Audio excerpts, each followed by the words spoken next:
এই প্রেমের দিনেই আইডিয়াল ছবির বলে, তো কি বলবে সেই পুরোনো ঘরানা কমার্শিয়াল ছবি?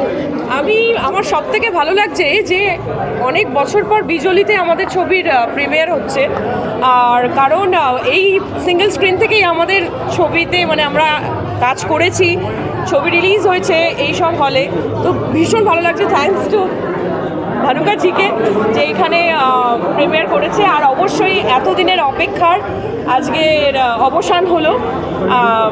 বাবুসোনা হলে এসে গেছে, অবশ্যই সবাইকে মিলে বলবো যে আজকের দিন তো স্পেশাল, অলরেডি সবাই আসছে দেখছে, খুব ভালো ভালো ফিডব্যাক পাচ্ছি আমরা। তো আমি বলবো যারা যারা এখনও দেখোনি চলে যাও হলে, নিজেদেরকে এন্টারটেইন করো, কারণ এই ছবিটা প্রপার কমেডি, একদম মশালা ছবি, যেখানে মানুষজন নিজেদের বলে না অনেক সময় অনেক টেনশন থাকে, অনেক কিছু থাকে, এই সিনেমাটা দেখার সময় হাসতে হাসতে বেরোবে হল থেকে, এটা আমি ফর শিওর। একদম, এই যে পুচকে আমাদের একে নিয়েই গল্প, এই ঢিসু যে যাকে ঘিরেই গল্প, যাকে নিয়ে এত ঝামেলা অশান্তি, ইউকেতে যাওয়া, সোনামণির ইউকেতে যাওয়া, তাই না? তো একে নিয়ে গল্প, তো সেও এসে গেছে, সবার মানে গুড উইশেস পাচ্ছি, খুব ভালো লাগছে। আর বাবুসোনাদের কি বলবে এই প্রেমের দিনকে যারা ছবিটা দেখতে আসবে? একদম এনজয় করো, চুটিয়ে প্রেম করো আর বাবুসোনা দেখো, আর কি বলবো। Thank you.